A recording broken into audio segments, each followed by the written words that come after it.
Crypto products and NFTs are unregulated and can be highly risky. There may be no regulatory recourse for any loss from such transactions. दोस्तों Ethereum जो कि दुनिया की सबसे ज्यादा commercialised blockchains में से एक है, वो फिलहाल अभी एक मेकओवर के इंतजार में है। इथेरियम को इको फ्रेंडली बनाने के लिए उसके डेवलपर्स अब उसे एक proof of stake mining model पर शिफ्ट करने वाले हैं। प्रूफ ऑफ स्टेक एक कंसेंसस एल्गोरिथम होता है जिसमें ब्लॉकचेन के माइनर्स को या फिर वैलिडेटर्स को घंटों घंटों तक एडवांस्ड कंप्यूटर्स पर नहीं बैठना पड़ता। एक सिंपल से 25,000 रुपए के लैपटॉप से भी जो प्रूफ ऑफ स्टेक माइनिंग है वो की जा सकती है, बशर्ते कि जिस ब्लॉकचेन पे आप माइनिंग कर रहे हैं वो प्रूफ ऑफ स्टेक मॉडल को सपोर्ट करता हो।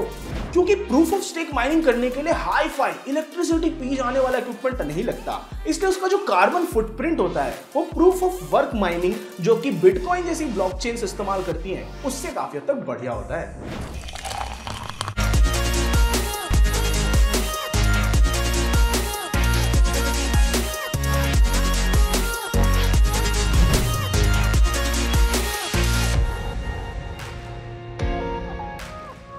नमस्कार मित्रों, मैं हूं आपका दोस्त आयतनाज और आज के क्रिप्टो अनफिल्टर्ड के इस एपिसोड में हम बात करने वाले हैं प्रूफ ऑफ स्टेक माइनिंग के बारे में और डिटेल में।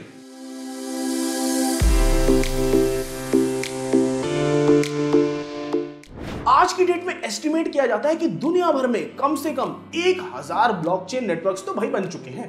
प्रूफ ऑफ स्टेक ब्लॉकचेन्स जो है वो माइनर्स को या वैलिडेटर्स को उसी ब्लॉकचेन पे जो नेटिव कॉइन्स हैं उनको स्टेक करके उसी पे हो रही ट्रांजैक्शंस को वैलिडेट करने की पावर देती है। जब आपके पास जितनी मात्रा चाहिए उतने कॉइन्स आपके क्रिप्टो वॉलेट में होते हैं तो आपका कंप्यूटर एक नोड बन जाता है जो ब्लॉकचेन पे उन कॉइन्स को स्टेक करके आगे फिर क्रिप्टो माइनिंग को कर सकता है। एक नोड एक बारी में उतने ही नए ब्लॉक्स ऐड कर पाएगा अपनी प्रूफ ऑफ स्टेक ब्लॉकचेन पर जितने की उसके नंबर ऑफ स्टेक्ड कॉइन से प्रोपोर्शनल हो। वैलिडेटर्स को यहाँ पे मिलते हैं भाई ब्लॉक रिवॉर्ड्स और उनको ट्रांजैक्शन फीस का भी हिस्सा मिलता है जो कि इकट्ठा होती है पर ब्लॉक बेसिस पर।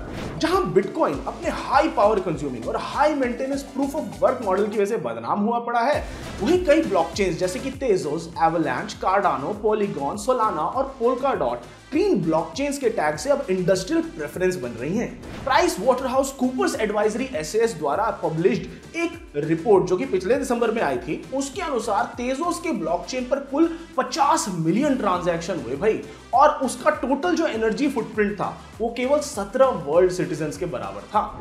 जैसे जैसे क्रिप्टो और ओवरऑल जो वेब3 इंडस्ट्री है उसकी अडॉप्शन बढ़ रही है, वैसे वैसे जो green proof of stake blockchains हैं उनकी भी डिमांड मार्केट में बढ़ती जा रही है। अभी यूएस का New York non green crypto miners को और proof of work crypto miners को अपने रीजन में बैन करने के बारे में सोच रहा है भाई। फिलहाल इंफ्रास्ट्रक्चर की कमी होने की वजह से इंडिया में क्रिप्टो माइनिंग का उतना तगड़ा सीन तो नहीं बन रहा है, पर तेजोस इंडिया और पॉलीगन जैसे प्रोडक्ट्स इंडिया में ग्रीन ब्लॉकचेन का बेस बना रहे हैं। आज के हमारे गेस्ट हैं तेजोस के प्रेसिडेंट ओम मालविया, और उनसे हमारा ये सवाल है कि भारत को प्रूफ ऑफ स्टेक माइनिंग के पीछे क्यों ज्यादा जोर देना चाहिए। Well, I think India should really bet big on proof of stake mining, or in proof of stake, the mining is usually called something as validating, or in networks like Tezos it's called baking. So, proof of stake is not a new concept. It is relatively an older concept, and it's not something as of a new technology which blockchains are going to test out and see what happens. Instead, this proof of stake has been proven by networks such as Tezos, who came with the idea to adopt proof of stake in 2014 and has been running live since 2018 without any disruption. Now, proof of stake also is a very energy efficient mechanism. If you were to put into perspective, a transaction or minting just one NFT on a platform, a proof of stake platform like Tezos, might cost millions times less energy than minting it on Bitcoin and Ethereum. And Ethereum has also been planning since last 5-6 years to become proof of stake, which the process is still ongoing, and might see in another 3 to 4 years the proof of Ethereum being proof of stake compatible. But nevertheless, I think this is the right approach to take for all the blockchain network, and this is also the right approach that every enterprise, individuals, startups and government should focus on to even incentivize proof of stake operations, proof of stake people who are running proof of stake validators, and fundamentally focus on growing all the applications that are going to be built on top of blockchain, that those applications should be built on proof of stake blockchain such as Tezos and soon to be proof of stake Ethereum.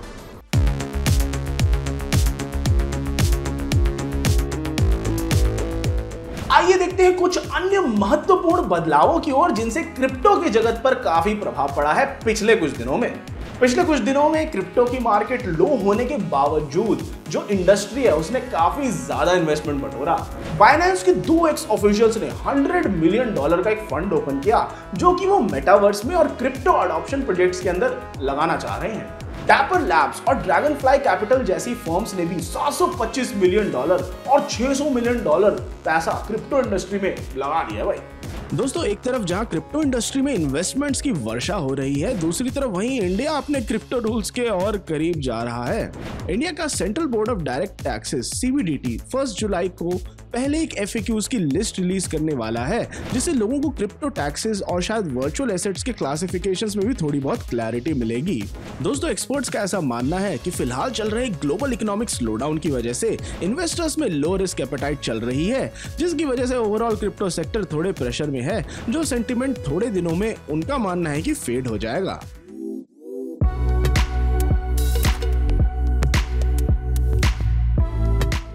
इस हफ्ते भी सारे crypto currencies ने एक बहुत ही range bound movement दिखाया, जहां bitcoin $31,000 के मार्क के अराउंड रहा, वहीं इथेरियम भी $2,000 के अराउंड ही रह पाया। डोजकॉइन और शिबा इन्होंने थोड़े बहुत प्रॉफिट्स देखे, पर उनके ओवरऑल वैल्यू में ज्यादा अंतर नहीं आया। वहीं कुछ दिनों टेथर, USD कॉइन और बाइनेंस USD जैसे स्टेबल कॉइन्स ने छोटे मोटे प्रॉफिट्स देखे और कुछ दिनों स्टेबल कॉइन्स ने थोड़े बहुत लॉसेस भी सफर करे। और इस हफ्ते क्रिप्टो मार्केट की वैल्यूएशन रही कुछ $1.28 ट्रिलियन के अराउंड।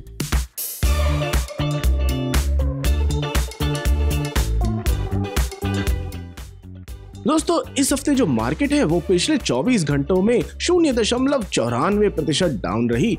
इथेरियम जो है उसने भी यहाँ पे थोड़ा बहुत घाटा देखा, बिटकॉइन ने भी घाटा देखा 0.47% पे, और REQ जो है उसको 0.85% का मुनाफा देखने को मिला। सबसे ज्यादा गेन किया बैंड प्रोटोकॉल ने 19.26%। अगर आप शुरुआत करना चाहते हैं अपने क्रिप्टो की सफर की, जानना चाहते हैं क्रिप्टो के बारे में थोड़ा और, या फिर आप ट्रेड करना चाहते हैं क्रिप्टो में, तो आज ही डाउनलोड कीजिए कॉइनस्विच ऐप को, जिसका लिंक हमने डिस्क्रिप्शन में नीचे दे रखा है।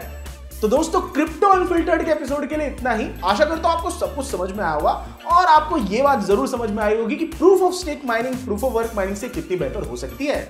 अगर आपको कुछ नहीं समझ में आया तो नीचे कमेंट्स में जरूर बताइए और मैं आपसे मिलता हूं अगली वीडियो में।